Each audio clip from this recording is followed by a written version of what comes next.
right, guys. First of all, good morning, and thank you so much for joining us.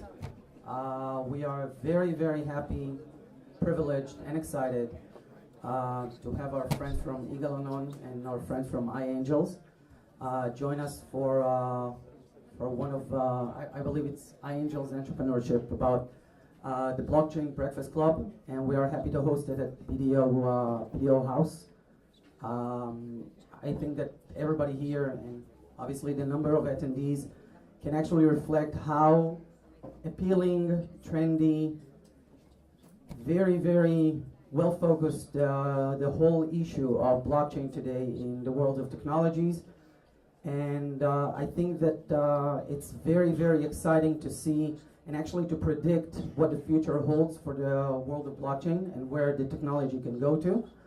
I think that today's conversations, presentations, and panels that we're going to have are going to be dealing with some major interesting impacts on all processes around blockchain technology involvement and implementation within the different industries.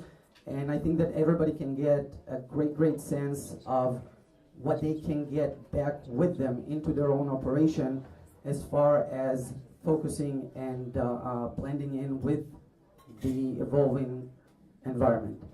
Again, thank you so much, Ido and thank you so much, iAngels, for assisting with this establishment. And I think that we would like to start with Ido Sadeh from Saga. Ido, you want to join us? And we're going to have Mo Asya from iAngels. They're going to start a discussion about...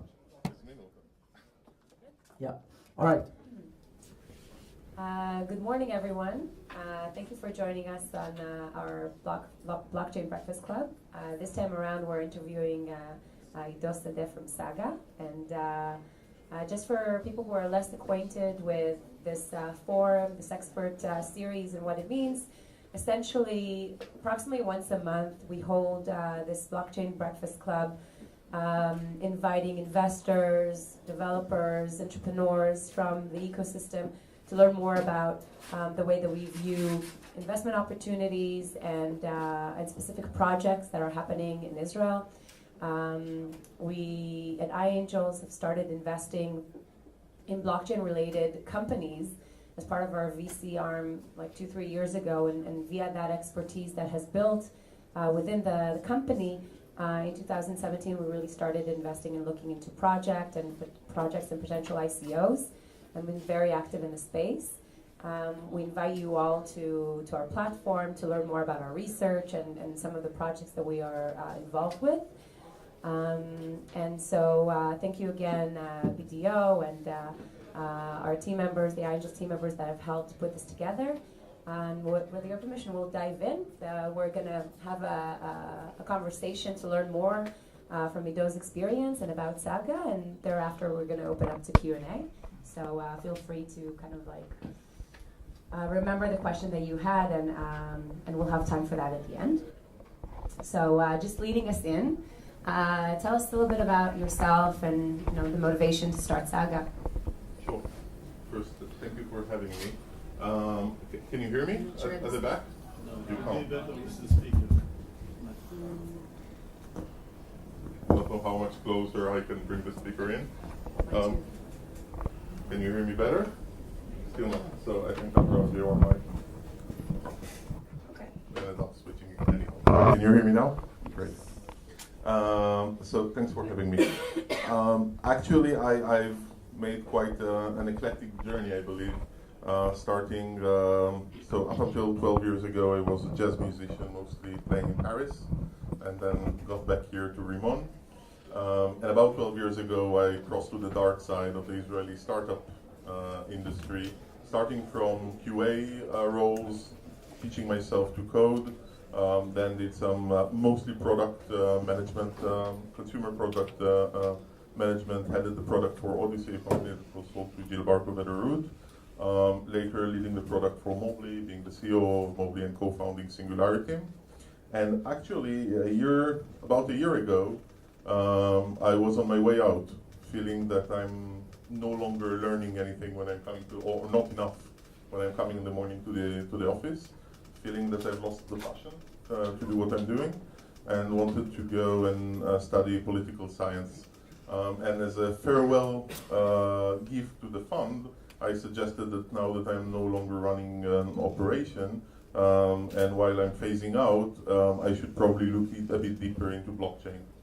And it took me about 3 weeks to realize that I'm not going anywhere, that probably political science has come to our field rather than us going to the academia for it, and that I'm here to stay for the next 20 years.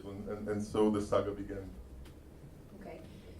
And tell us a little bit about specifically what you learned and what you realized, that what kind of challenges you saw in the ecosystem that you wanted to crack. Sure. So I'll divide it into two. One is what did I find exciting about blockchain, and the second one is what excited me personally to start exploring.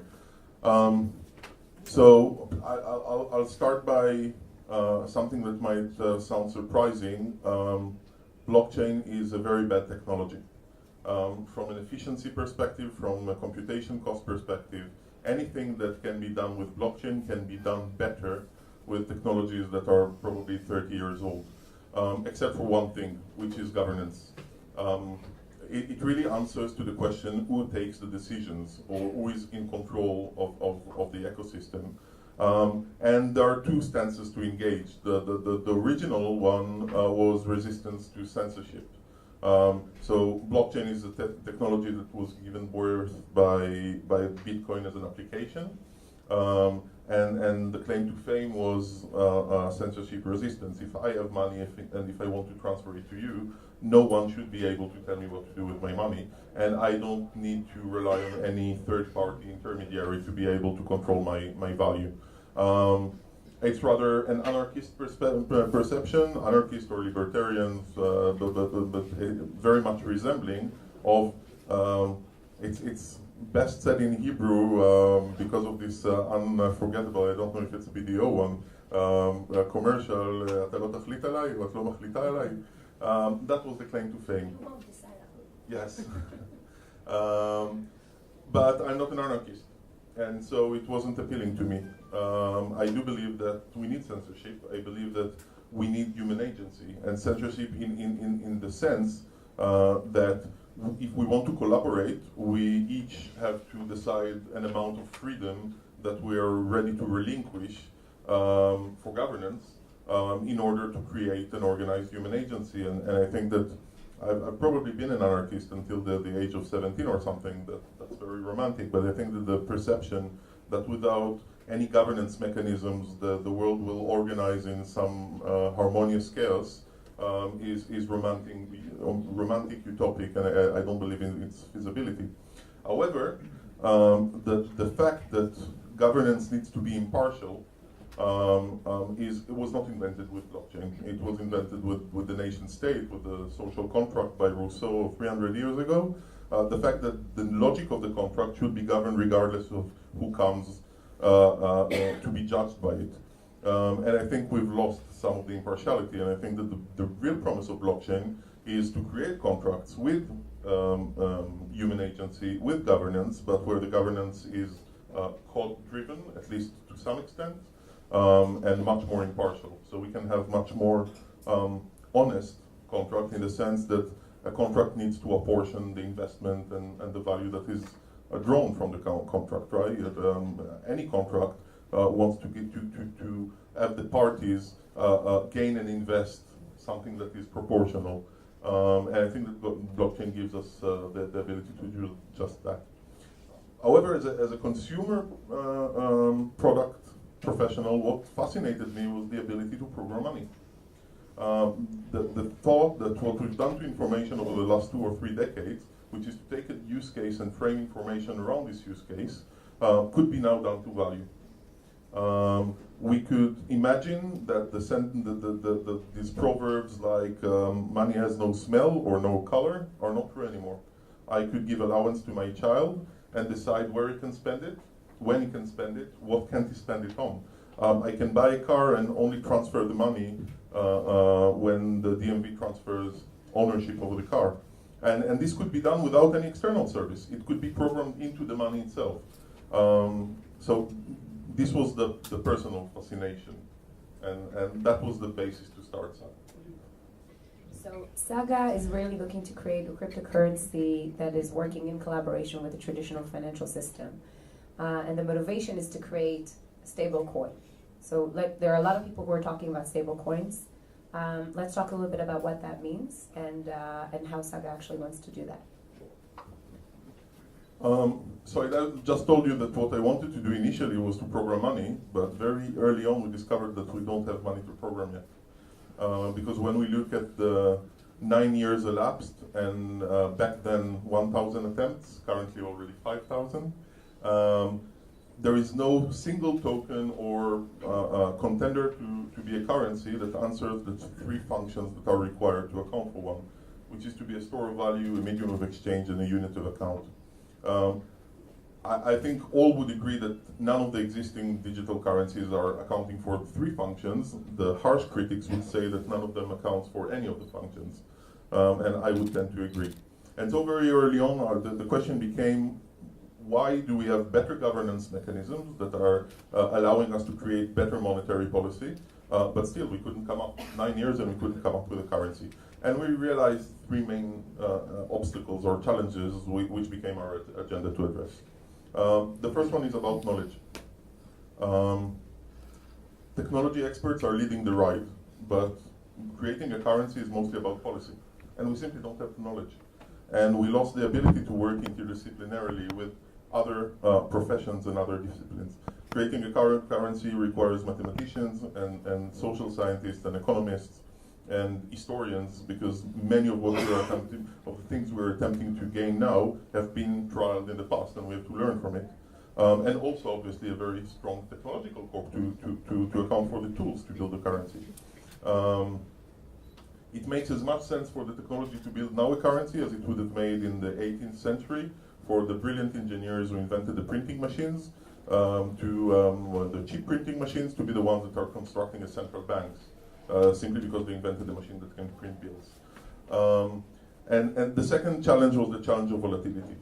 So for a currency to be a medium of exchange, if a merchant is to prefer our currency over any other currency, it is mostly about knowing that tomorrow morning she can meet her obligations, pay her employees, or rent, etc. And she cannot do it with a currency with a raging volatility. And the third one is about identity. So this social contract or nation state is about enforcing accountability between participants. And it cannot do so if we obfuscate the identity of participants by building anonymous currencies. And if we are building anonymous currencies, then we at least don't get to be surprised that nation states are reluctant to adopt those new innovations of ours. And so these were the three pillars that we designed, that we set out to address: knowledge, volatility, and identity. To address knowledge, we started by forming a team which is not a technology startup team. Our head of research is a PhD in quantum physics. We have a mathematician from Trinity, Cambridge, an historian from Oxford. Our chief economist is Barry Taff, who headed the monetary department in the Central Bank of Israel up until 3 years ago, and he's still a senior IMF advisor, mostly to developing countries trying to stabilize their currency. But when Barry joined, he was very concerned that we are building those Pisa towers, drinking our own Kool-Aid, and there are not many comparables to look at because we're really in uncharted territories. And so he wanted very quickly to summon some sounding boards, people that have actually led monetary policy and could keep us honest.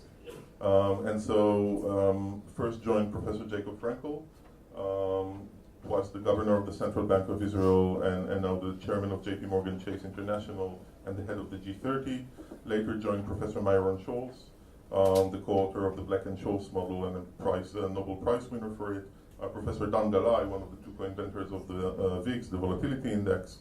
And from other fields, Professor Razchan Morris, the chair of the history department in the Hebrew University. And so we formed an advisory that could tackle all the disciplines that are involved in building a currency, and their role was mostly to attack us, to hustle us. to ask the tough questions, to pass criticism, and our model has underwent 5 cycles of defense, very hard defense. They were very good at doing their job, and I believe it's better for it now.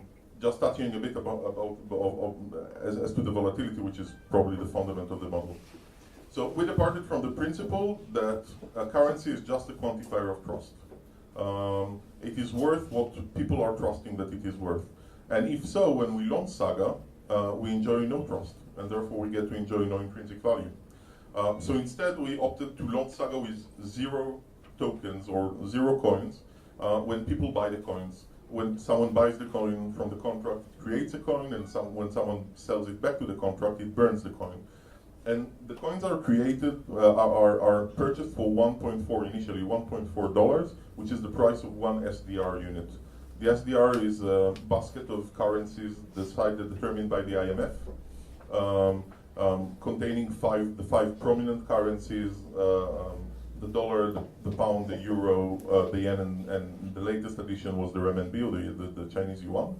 And it is designed to hedge volatility between those currencies, and it is designed for states to host their reserves. So when someone purchases Saga with 1 SDR, this SDR is deposited in reserve with regulated banks. And so if he wants to send back this Saga to the contract, he will get back his SDR from the reserve. And at this time, Saga doesn't have a value. Its entire value is rooted in the value of the SDR it holds. But as more currency is issued, meaning more people opt to buy Saga, the model accounts it for a gathering of trust. And when trust is gathered, if a currency is just a quantifier of trust, then Saga starts developing an intrinsic value.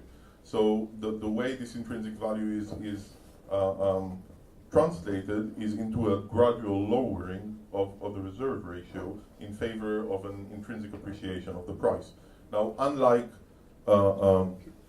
human-based mechanisms, this works both ways without any a human decision, because trust cannot only be gained, it can be lost as well. We see it constantly. When the price of a currency drops, it means that the trust in this currency is decreasing. And so in our system, when the trust decreases, the reserve ratio goes back up. Because if we are losing our intrinsic trust, we need to root it back in the SDR, which is already enjoying a stable trust.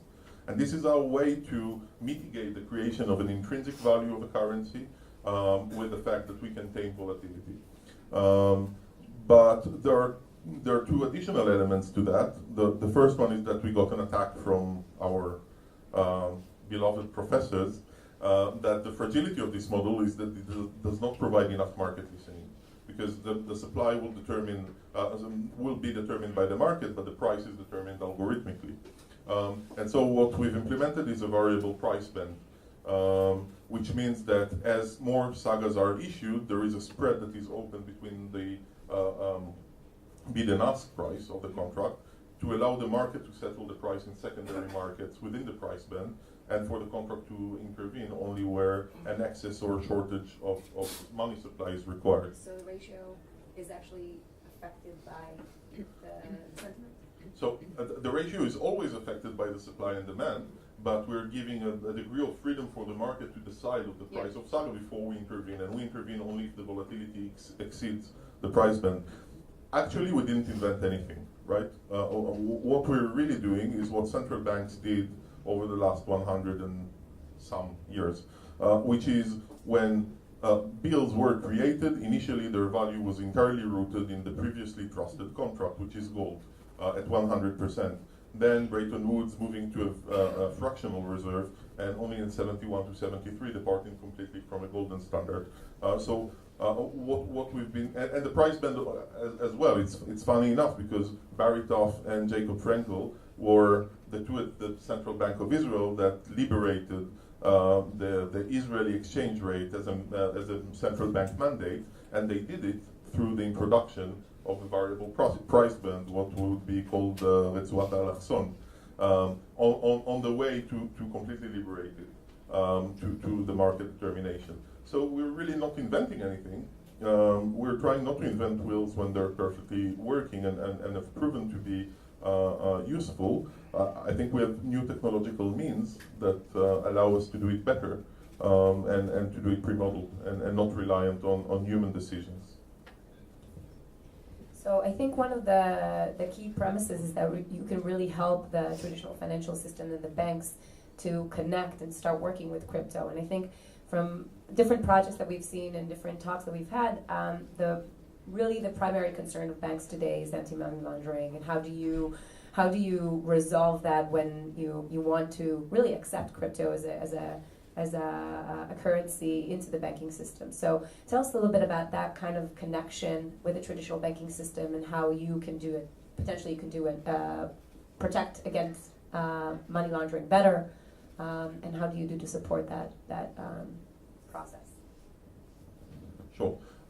I think that first to be able to address those concerns, one needs to acknowledge them, and to acknowledge them as legitimate concerns. And I'm not sure that as an industry we're doing that enough. So we are acknowledging them from a stance that we're not here to threaten banks or to threaten fiat currencies.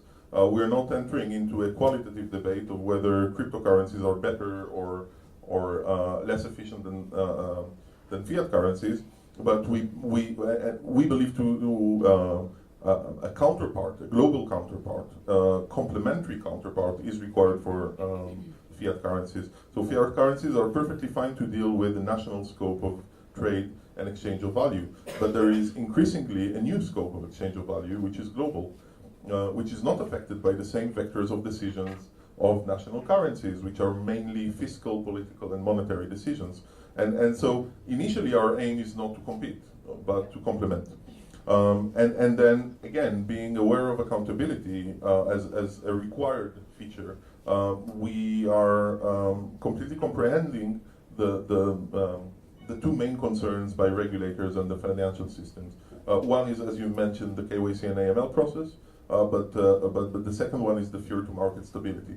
Obviously, when it comes to currencies, when it comes to a widely adopted financial asset, this raging volatility is bringing fears to the stability of the markets. And I think that the reserve model that I just described is answering this fear. It's not answering anything in an absolute matter, but it is definitely addressing it in a way that financial institutions can understand. As to identity, what we've decided is the following. Anyone who wants to hold Saga needs to undergo a KYC process, know your customer or know your client, depending on the jurisdiction process. And this process is being encrypted on chain. So not even us are aware of the identity of our customers because it's encrypted. But it's encrypted with 3 signatures. One is given to the participant, the other one remains with the Saga Foundation, and the third one is given to the state with which document this participant has underwent the KYC process. And only by joining 2 signatures out of the 3 can the identity of the customer be unveiled. So if you're an Israeli customer and Israeli authorities would subpoena us to reveal your identity, we will join our signature to the state signature and your identity would be unveiled. It's a no-only feature, so there are no seizing of funds. In this regards, we're not answering everything that the state requires, but we're answering more than others. And so I think nation states and regulators are starting to realize that the reality is changing around them, and that they need to address it by policy, because no one found any uninvent button. So whether they like it or not, it's here to stay. And now the regulators are looking for ways to address it in an optimal way, and I think we're trying to provide one. Excellent. So let's talk about exactly like the coins. So if you want to say, you said somebody wants to purchase a Saga coin, they go to the contract, they can buy Saga coins in the contract, then they can hold them, they can use them for different means. Let's talk a little bit about that and the motivation to hold the Saga coin. And essentially, I think what's interesting specifically about Saga is that the fact that you're really not doing an ICO properly, and people who want to buy the Saga coin will have to buy it through the contract. So let's talk about that, because I think that is fairly unique. So our aim is to be a currency, which means that we need to be a medium of exchange and a store of value at the same time. But we're not luring ourselves. No one can declare itself a medium of exchange. This is for the public and for merchants to declare. And as many other applications that are based on a network effect. This requires to resolve a chicken and egg problem. Not very different than I like to use the Instagram example. Why would I upload any photos to Instagram when it was launched if my friends are not there? And why would my friends be there if I'm not uploading any photos? At the same, in the same token, why would I hold Saga if no, yes, no pun intended. Why would I hold Saga if no merchant accepts it? And why would any merchant accept it if no one holds it? And the solution to both is very similar. It's a single user value solution. In Instagram, it was filters. So upload your photos, your lousy iPhone 2 issued photos, put our filters on them, embellish them, and then go share them where your friends are. And if this is creating enough traction, then we will bring a network effect, which would later allow us to become a social network. In the currency world, the single user value is the store of value.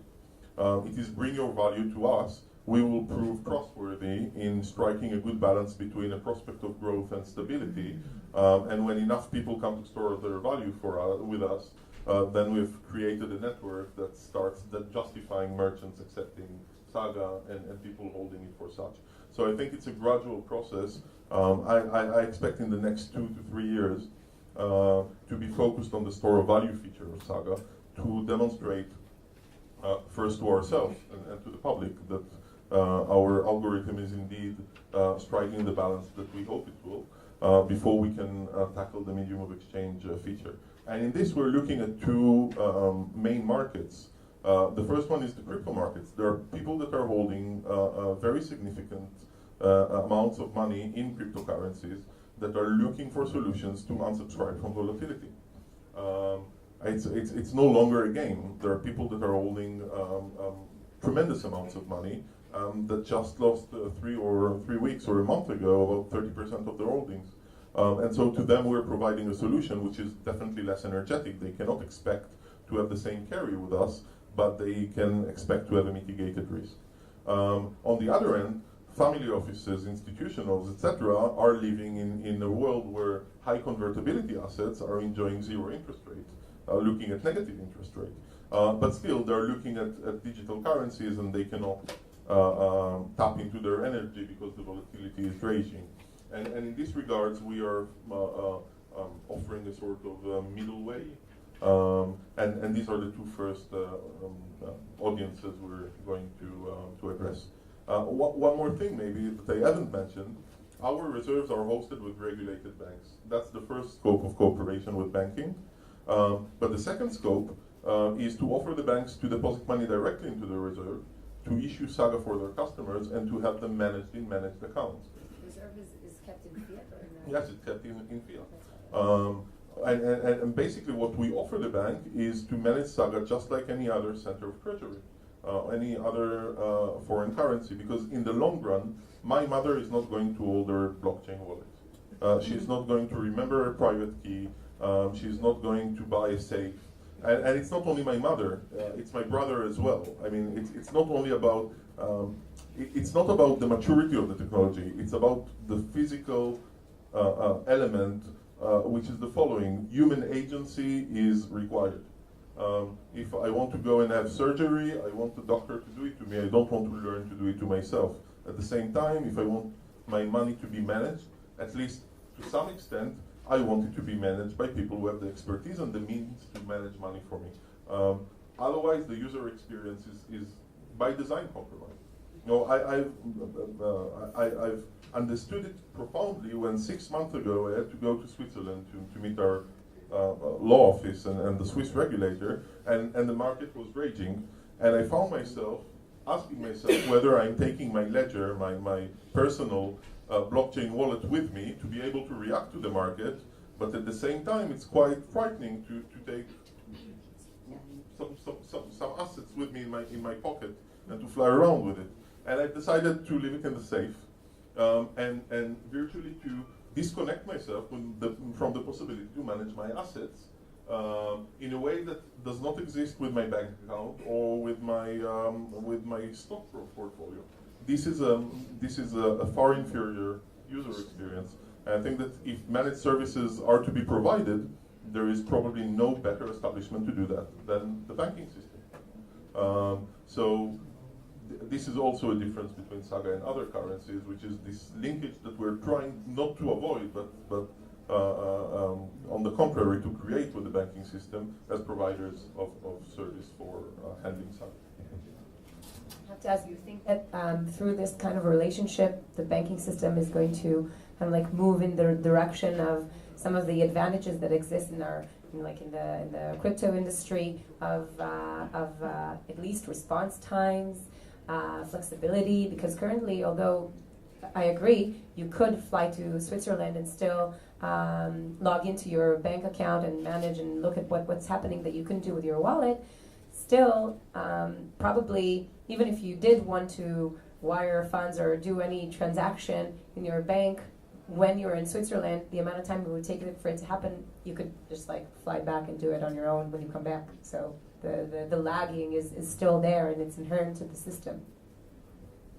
Yeah, I think that for sure blockchain technologies and counterpartyless transactions are going to influence the services that banks are going to give as well. And I'm not suggesting that one could not enjoy the advantages of both. So if you're holding Saga, you can always hold Saga in your ERC20 wallet, whatever it is, but you can also hold it as a managed service. I think that banks are looking at it. They're obviously moving slower, but they're starting to move, and especially it depends on the market demand. As the market is expanding for those currencies and those solutions, then banks are reacting to the demand. We're seeing several major banks, both in the US and in Europe, starting to react to this demand. Some are even considering accepting crypto assets as such. But it will take time. I think that this is probably, many people like to compare blockchain to the internet, and I humbly disagree. I think that it's a far bigger revolution.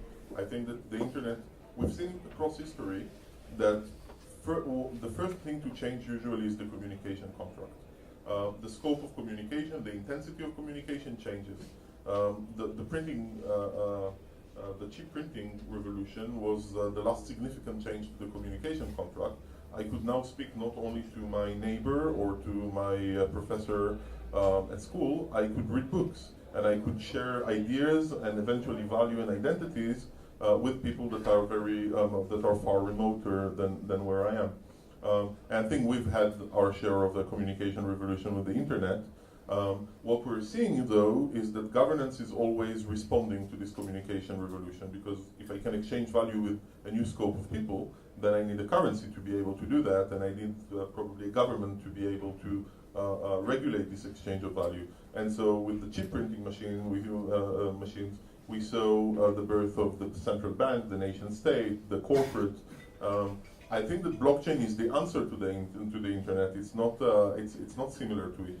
Our communication has changed. There is now a global and non-state-based scope of exchange of value, and it needs to have a governance answer. And I think that blockchain is probably the governance answer to that. And I'm saying it in just in the context that it will take a lot of time, because it's a really major change in paradigm, much bigger, I think, than the one it took us to absorb with the internet, because it touches the sheer essence of governance, the sovereignty of states, many paradigms that are much slower and harder to change and to adapt to. How much is a long time to you? I think we'll see stages. I don't want to try and give any prophecy, but I think it's decades. I think we'll see it in stages, and it's about decades, because probably the stronger thing to change is our collective imagination that is forming these evidences. Right? There are many things that we're imagining collectively, and sounds to us as though they're part of our nature. Right? The state, it's a pure fiction. The bank is a pure fiction. A corporate is a pure an entity that has judiciary liability and with representation and the capability to raise debt, etc. That's a fiction. It's simply a fiction that we all agree to. So it's becoming a reality. Contesting those fictions is taking a lot of time because we've been born to them and we're now trying to change them. Try imagining the suggestion of a corporate to the king 300 years ago, who used to the fact that only he can raise debt and only to go to war, and now you're starting to come with these structures that can raise debt and collateral together and be managed by representation, etc. It would have seen as probably imaginary as what I'm discussing now. It's hard for us to question our base paradigms, and so it will take a long time. Great. So last question before we open to Q&A, because I want us to have a little bit of time for that.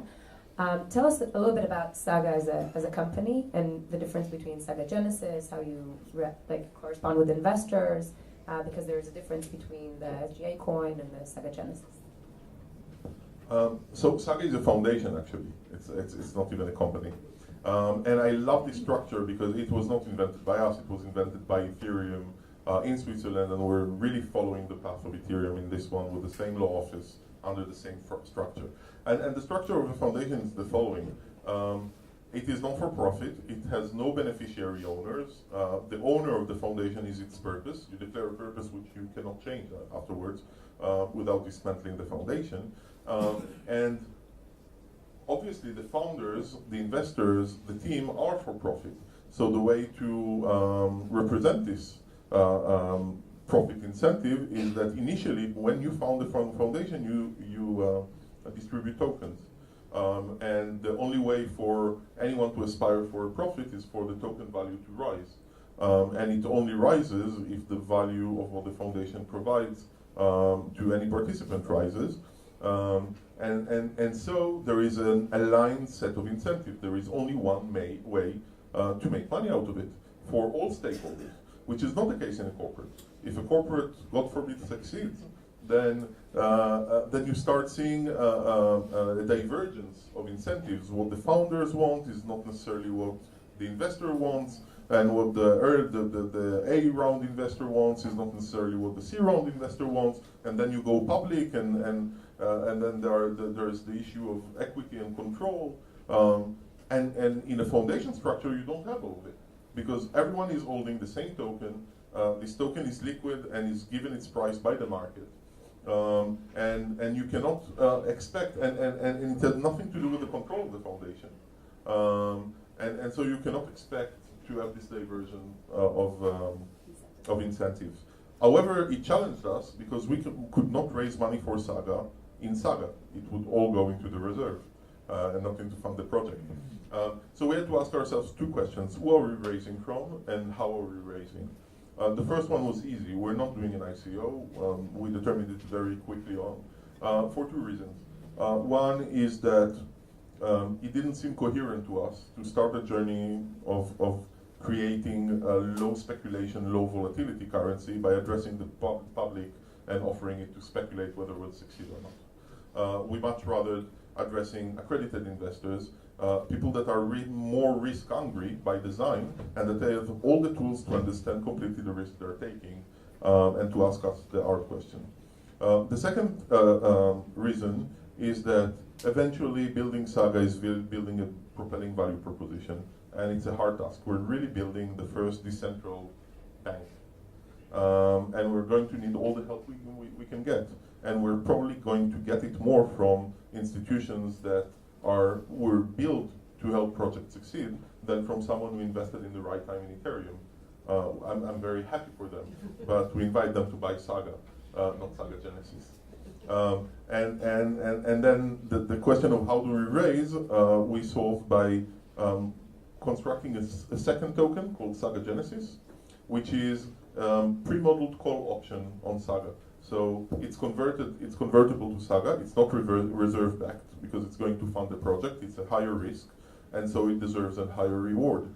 So it has a dynamic conversion ratio to Saga, which is dependent on the price of Saga. So iAngels, as an investor, initially, before we launched Saga, meet the risk because we haven't created value yet. And when Saga is still 100% reserve backed, it has no intrinsic value, so you still meet the risk. But as soon as the price of Saga increases, you start meeting more reward. And at a certain balance point, which is when there are $630 million in. Do you? Yeah. Okay. When there are $630 million in reserve, one Saga, the risk is being absorbed, and then you start seeing the reward, because sending one Saga Genesis to the contract will allow you to get more than one Saga. Again, in a dynamic ratio, we cap that ratio at 15 times multiplier, because we don't want iAngels to be in control of the global economy in case we succeed. So it was a way to balance the wish to create a coherent risk-reward vector that is suitable of venture investment and protect the Saga economy. Yes. So let's do 3 questions. 2 questions. Yes, 2 questions. Yes. How is Fast. it different from Tether? And one of the biggest pitfalls of Tether is being completely centralized and controlled by one party. And this is very similar here, because if the reserve is being seized by one of the governments, it means there's completely no value. You cannot cash out my Saga. Repeat the question. So how is it different than Tether? And how do we avoid a counterparty risk? The fact that the reserve is deposited with central entities such as banks and are subject to seizing, right? Okay. So the difference with Tether is simple. Tether is a token of the dollar. It's not a currency, it's a currency board. It's not aiming at any intrinsic value, but aiming to be a token used in a cryptography environment, in a blockchain environment, but to always reproduce the price of the dollar. Meaning there is no chance that Tether will gain any intrinsic value, because it's not designed to. We are not using the reserve as an end. We're using the reserve as crutches. On our way to an intrinsic value, we are anchoring in contracts that are already enjoying trust. But at the end goal, when Saga reaches $3 trillion market size, we are with no reserves whatsoever anymore. And on the way there, the reserve decreases constantly. And this answers the second question as well. It's true, there is a counterparty risk when you're hosting a reserve. There are many ways to mitigate it, which we are doing, like not to host it in one bank and not even in one jurisdiction, but to spread the reserve as further as we can. Another difference with Tether is that we are not telling the world how much we have in reserve. The banks are every day signing it on chain, so no one needs to trust us as to how much there is in reserve. But I think that your question brings this sort of dichotomy language that we're used to use in the blockchain environment. Decentralization for us is not an end, it's a mean. It's a means to resolve agent dilemma. How can I know that or how can you know that if I'm saying I'm working for you, I'm really working for you? But this problem needs to be weighted against other problems. There is a counterparty risk. It needs to be weighted against volatility. Now, if you ask yourself what happens more, prominent banks in prominent jurisdictions being subject to bankruptcy, or Bitcoin and the such losing tens of percents of their volume, I think that the answer of where the weighting stands currently is clear. The reserve ratio mechanism is exactly a mechanism to weigh those two risks, the counterparty risk versus the risk of volatility. And as we believe that the risk of volatility decreases because the network effect grows, we diminish the counterparty risk because the reserve ratio diminishes. That was two questions in one. So I think although we have many more questions in the audience, let's take it afterwards, because I see the questions are taking too long. So really thank you for joining us, and welcome everyone to learn more about Saga via iAngels and join our network at iAngels.co. Thank you for having us this morning. Thank you. Thank you so much.